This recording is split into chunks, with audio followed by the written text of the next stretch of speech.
6월 17일 매일 성경 함께 나누겠습니다. 본문이 길지 않습니다. 이사야는 그가 전한 것을 아무도 믿지 않았다고 하였지만 믿음은 그리스도의 말씀을 들음으로써 생겨난다. 예, 말씀을 들음으로 생각난다. 하나님 말씀이 땅끝까지 이르렀다. 모세는 내 백성이 아닌 자로서 너희를 노엽게 하겠다고 하였고 이사야는 거슬러 말하는 백성에게 하나님께서 나타나셨다고 하였다. 자, 그러면 오늘 우리가 이 본문에 있어서 핵은 요까지라고 봅니다.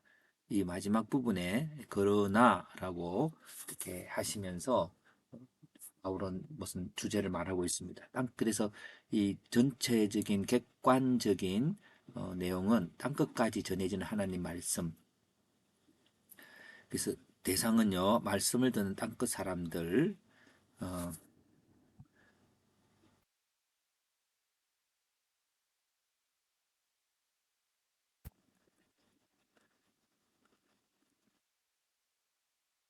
땅끝 사람들이죠. 그 땅끝 사람들이라는 게 누굴까요?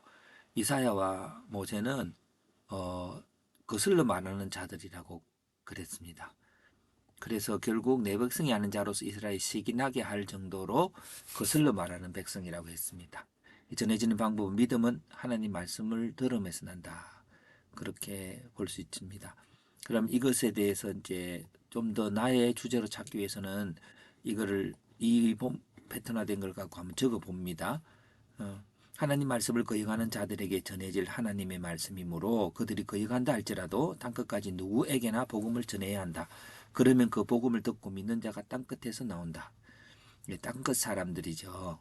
자, 그래서 땅끝 사람들은 거역하는 자들입니다. 하나님이 종일 손을 벌리고 있는 자들이죠. 그래서 땅끝 사람들에게 가는 전도자라는 제목으로 패턴을 해봅니다.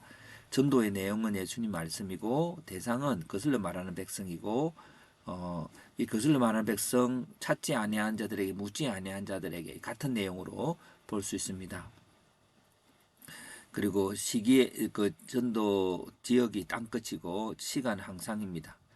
그렇다면 이것에서 제가 포인트를 할 수 있는 부분들은 땅끝에 있는 땅끝이라고 하는 단어인데 그것이 뭐 거슬러 말하는 백성이라고 보았다면 이 백성들이 에 대해서 어떻게 되냐 시기로 시기한다고 하는 말들을 어, 저는 주제를 가지고 봤으면 좋겠습니다.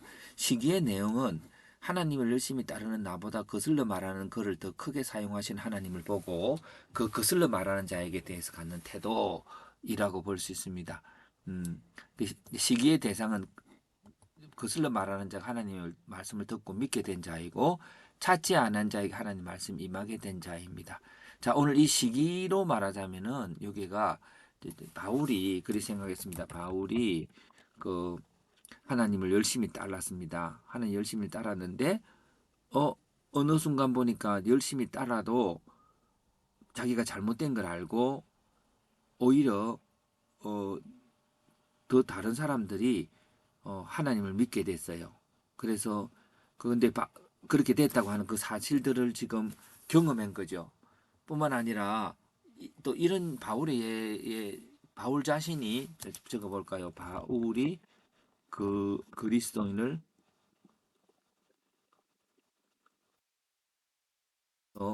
하임이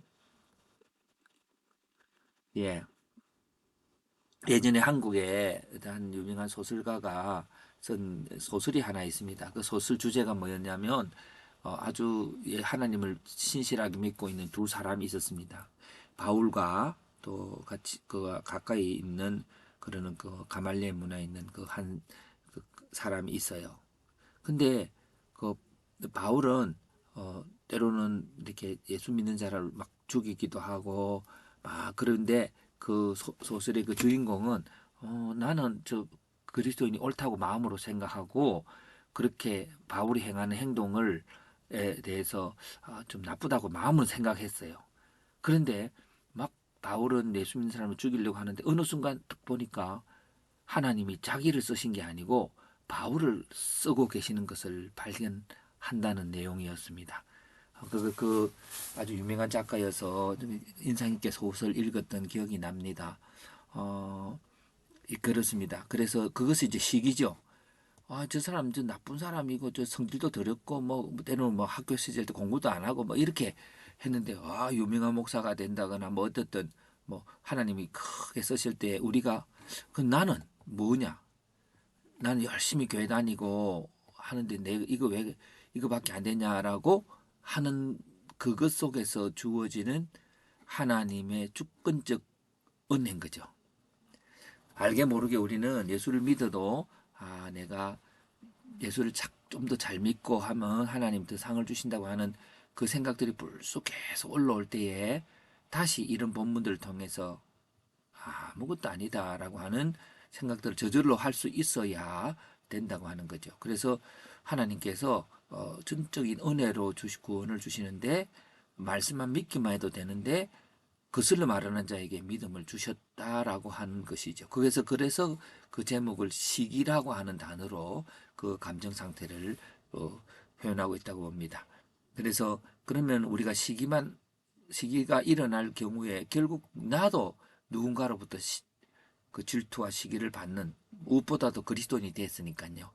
열심히 하나님을 찾고 신이 누군지를 찾고 노력하는데도 예수를 잘 못 믿게 되는 사람들 우리는 주위에서도 볼 수 있습니다. 근데 나처럼 그렇게 생각을 깊이 안 해도 예수가 믿어지고 하는 그것들에 대한 것이 우리에게 있습니다. 그래서 아무리 믿으려 해도 안 믿어지는 자는 우리를 보고 시기할 수밖에 없겠지요. 그런 각도에서 오늘 우리에게 주신 그 믿음에 대한 감사 그것들을 우리가 드릴 수 있어야 되겠습니다. 오늘 우리에게 주셨던 그것들이 얼마나 감사한 것이 많은지 남이 시기할 만큼 감사할 것이 많은지를 생각하는 하루가 되면 좋겠습니다.